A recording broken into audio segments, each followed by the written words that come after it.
Good morning. I am out on my porch this morning and what a weekend. It was a busy weekend scheduled, and I had a vendor day, Kevin and I, on our church on Saturday, and that went well. A busy day before and the night before. So I was really tired, but excited to get to see new people, to let them know what my product is like, and just tell them all about it. Hopefully find something that will work for whatever their needs are. And everything went well.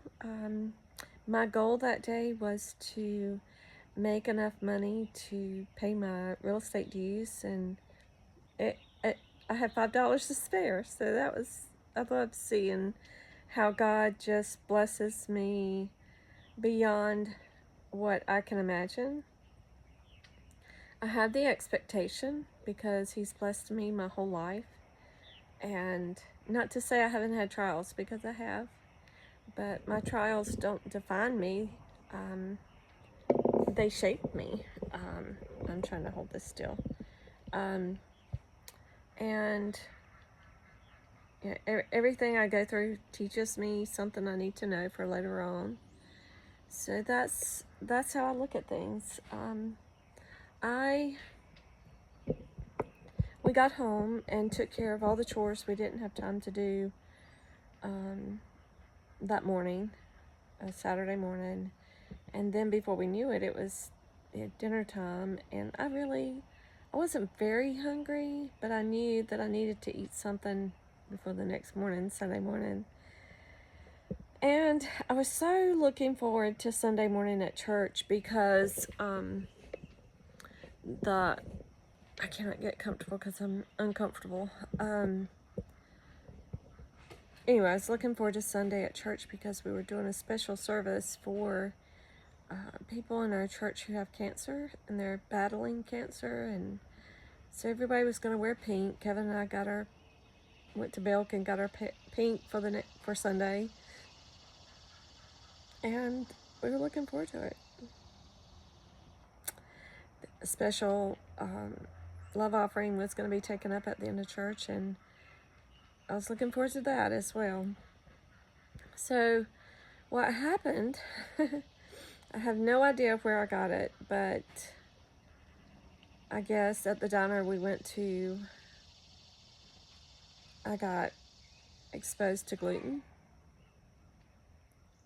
And I try to be very careful. Basically, all I ordered was a hamburger patty. It was 2 patties, and they had onions on them, grilled onions, and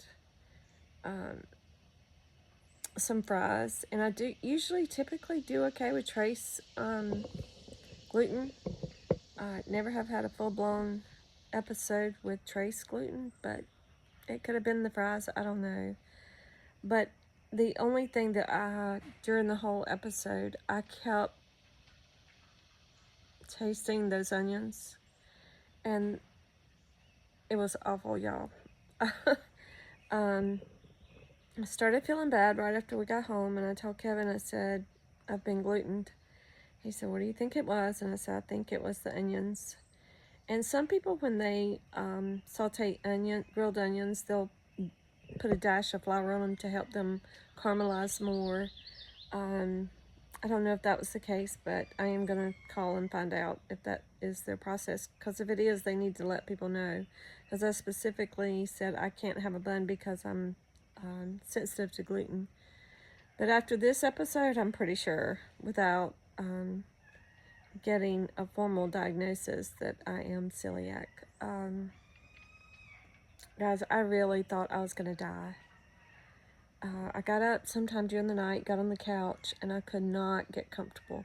My upper abdomen was so swollen that I could barely breathe, and I was so nauseated.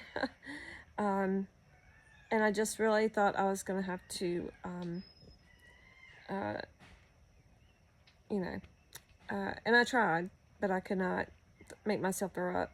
And I had no peristalsis going on in my lower abdomen, which would mean, that things had progressed enough to get throughout my system and be able to be expelled. But, you know, anytime you get gluten, that's all you can think about is, well, sooner or later, I'll get relief from this because it'll run its course and get out of my system. And the the process through Saturday night was excruciating. I'm serious, there were times I thought I was going to die.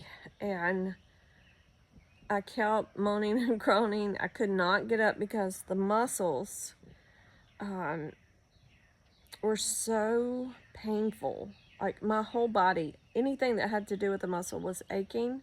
My head was splitting. Um, if you ever have this kind of episode, you'll know. You'll know exactly what's going on. And honestly, as it progressed through the night, I knew once I felt like I could hold something down, I needed to start rehydrating to try to help my body get rid of all the toxins that were in my bloodstream throughout my whole body. And basically, when you have a gluten reaction this extreme, your body sees the gluten as a foreign substance that shouldn't be there. And whatever it is, you know, does some flour have more glyphosate in it than other flours? I don't know. But so what are we really having a reaction to? The wheat, or the chemicals that were put on that wheat?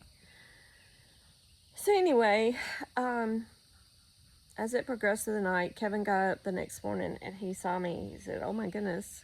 So why didn't you wake me up?" I said, I couldn't. I physically could not get up. I physically could not raise my voice louder than a moan or a groan. And all I could do was pray. And the next morning, I realized it was not going to be something that was going to be over in a couple of hours to where I would be well enough to go to church. So we made the decision we were not going to be able to go to church. So I reached out to a couple of friends, either from church or outside of my church, that I needed prayer. I definitely needed prayer because one of the biggest things that I think about when I have an episode.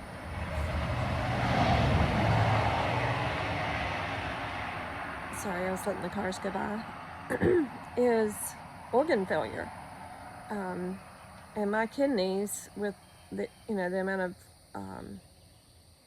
kidney stones that I have, I'm very careful in that area because I've kind of been feeling like maybe I might be getting another kidney stone like the one I had a few years ago.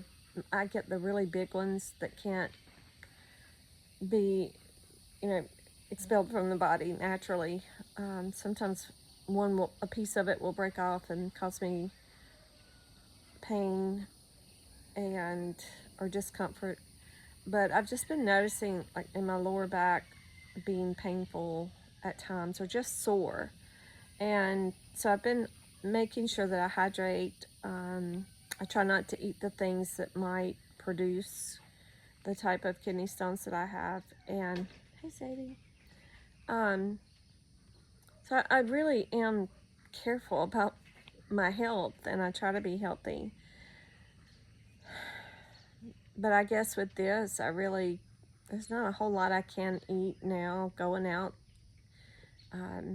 If it says on the menu we have gluten-free items, and they have this set up to where you can be careful. And even then, I'm apprehensive. I mean, have you ever thought about the fact that when you hear somebody say, "Oh, I don't eat gluten," and you go, "Oh, they're just, being sensitive and being reactive or something," but it's not, guys. if someone says that they need to eat gluten-free because they feel they are sensitive to it, or they've had reactions to it, or they're full-blown celiac, it's serious. So please, don't just be flippant about it, because it's a real thing, and you just totally feel like sometimes that you could die, and that's scary. There were times Saturday night into Sunday morning, I was really scared, and I was just crying out to God to help me. And of course, Kevin said the next morning, "Do you need to go to the hospital?" And by then, I could tell that things were moving, progressing, and even though I was hurting all over and the worst headache you can imagine. I mean, even when I could start to feel like I could tolerate some Gatorade, that's all I had. I would sip on it all throughout the morning, the day, yesterday, and just to make sure that I was rehydrating. And then, I would, because my head was hurting so very badly, I started taking a couple of ibuprofen, which I know when your stomach is already upset, that's probably not the best thing. But guys, I was in so much pain that I needed something, and I wasn't in a physical shape to go find a plant that is a natural ibuprofen. But after this, I'm going to have a stock of that. I'm going to get it in the dehydrator or freeze dryer or something, and I'm going to have, I mean, even if I make a salve with it, whether I make a tea with it or not, a tea would be good. I could have sipped on the tea yesterday, and it would have helped with my pain.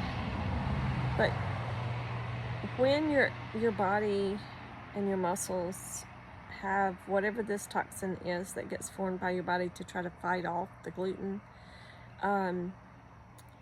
you literally feel like you've been hit by a truck. And I know people say that all the time, it makes you feel like you've been hit by a truck. It is true. You feel like, the only thing I can compare it to is I heard a story one time from a deer processor. He was talking about, people will hit a deer and they think they bring it into the processor, and he says he can't process it because every muscle or fiber in that deer, was damaged during the impact. Well, that's basically what it felt like. I felt like every fiber of my body was being damaged, and I felt like I'd been hit by a Mack truck. As the day went on, and things took their course, and it will be tomorrow. It takes 3 days to, if your body is, productive and you're getting the fluids in, to get it, whatever you ate out of your system, because things slow down. Your digestive tracts, your body automatically slows down your digestive tract to try to keep whatever that toxin, not toxin, because the toxin is what's formed and it goes to try to detoxify you. But whatever the you introduce into your body doesn't recognize it, and so it's fighting it. It slows down the digestive tract to keep it from going other places. So as it takes a little bit longer to get it out of your system. So it will be sometime tomorrow, probably tomorrow night, before this is completely out of my system, and I feel like I can breathe. A sigh of relief, like, oh, I made it. I'm still not sure. I'm feeling a little delinquent in my kidneys right now, and I'm flushing fluids. I didn't have coffee yesterday, and this is going to be my coffee this morning and all day long, because I'm not going to put anything that's pressing on my kidneys today. I'm probably not going to eat anything solid. If I can find some bouillon, I might. I think a friend of mine made me some bouillon, and it's in my pantry. I'm going to check it, make sure it's still okay, and maybe this afternoon start introducing some bouillon to get some nutrients into my system. But today I'm very weak. I know at about 9 o'clock, if it's not 9 o'clock already, I'm going to start getting emails, text, phone calls for real estate. And those things I'll have to take care of. That is my job.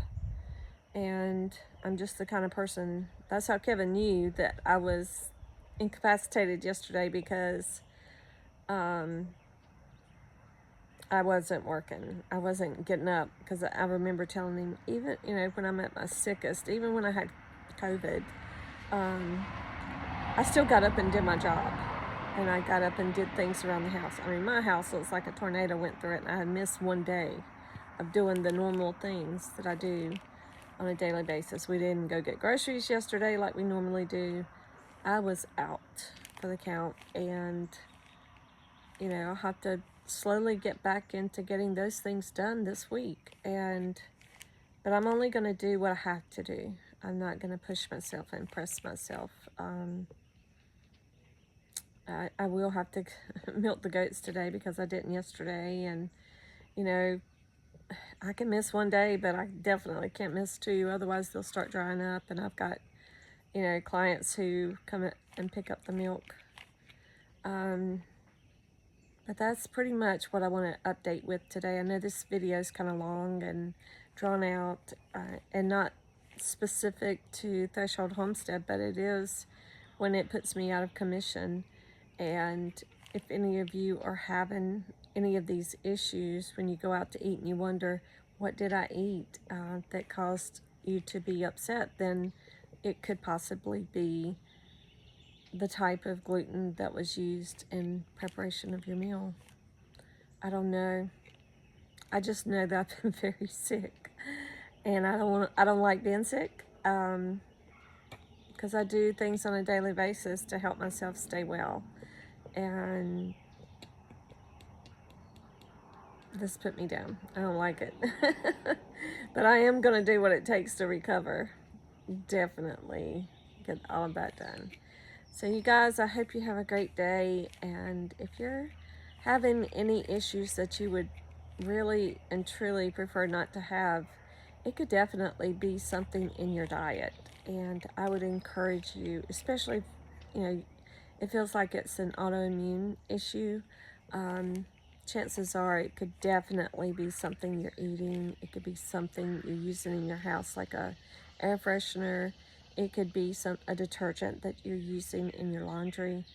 I would encourage all of you to try to go toward a more natural approach to get your health under control. And it can take, even if you're having digestive problems and you go gluten-free and you think, well, I'm not noticing anything. Well, it could take up to 6 months before you truly see any improvement, because your intestinal tract has to heal first before, it really and truly realizes what it is that it needs to get out of your system. So just hang in there. The way that I went gluten-free, and I'll just touch on this just for a little bit. My youngest sister had an episode, or a few episodes, after her 4th pregnancy. And pregnancy definitely can, if you're having an issue, it can be increased during a pregnancy, after a pregnancy. I can't remember exactly what it is that is caused by that. Probably just the pregnancy is taxing on your body, and so your body's more sensitive anyway. But when she started having issues, and this was at least 25 years ago, maybe 30 now, probably getting close to 30, I started doing research to try to help her. And in doing that research, I realized that this research might be more for me than it is for anybody, because I'd had a lot of trouble in my late 20s with trying to get pregnant again. Had 4 miscarriages after my last child was born, and I had one before, between my 2 children. And so I've had a total of 5 miscarriages. And then after the last miscarriage, the doctor did some blood work and wanted me to go to endocrinologist just to see We did the blood work, and then I went back to see him and my regular doctor, and he said that, because I thought maybe perimenopause, and he said, no, you're not perimenopause, you're full-blown menopause. And within that next year, I had an accident. I fell off 15 feet off of a haystack and broke several bones, had compound fractures in my back, and think I had one more cycle after the last one before my accident. And after that, I've never had another cycle. And so I definitely was in full menopause in my 30s, early 30s. And that is also um, one of the symptoms of someone who's gluten intolerant or who has celiac. So just know that if you've got a lot going on and you can't explain it and you wonder, is there anything that I can do to help myself? Because in my 20s, early 20s, if I had known, I probably could have helped to prevent my early menopause by going gluten-free. So it is a serious thing, and it's not just something that a trend. It's not just a trend that people are on. If you know, just like me, I went gluten-free, and my immune symptoms improved. Hey, Sadie, she's going to get up here. Then what I did was, she wants to get on my shoulder. After about 6 weeks, I tried the gluten again, and I had a reaction, not severe like this one I just had, because the longer you're off gluten and you get re-exposed to gluten, your reactions are going to be stronger than what you're normally going through. But the benefits of going gluten-free, I think, have extended my lifespan and my way of life. So those are things that you need to consider if you go gluten-free. You need to make up your mind, is this something that I'm going to make the decision to stay off of for my lifetime? Because there are silent things that gluten can do to your body that are going on that you don't even know. And then when you get in your 60s, where your body has just fought and fought and fought, you can have an immune failure. Your lymph nodes are taxed out to the max, and you never knew it was happening. So this is my talk for today, and because of what happened to me yesterday, I don't always talk about it, but it is worth talking about if it will help someone out there. So you guys have a great day, and may God bless you all.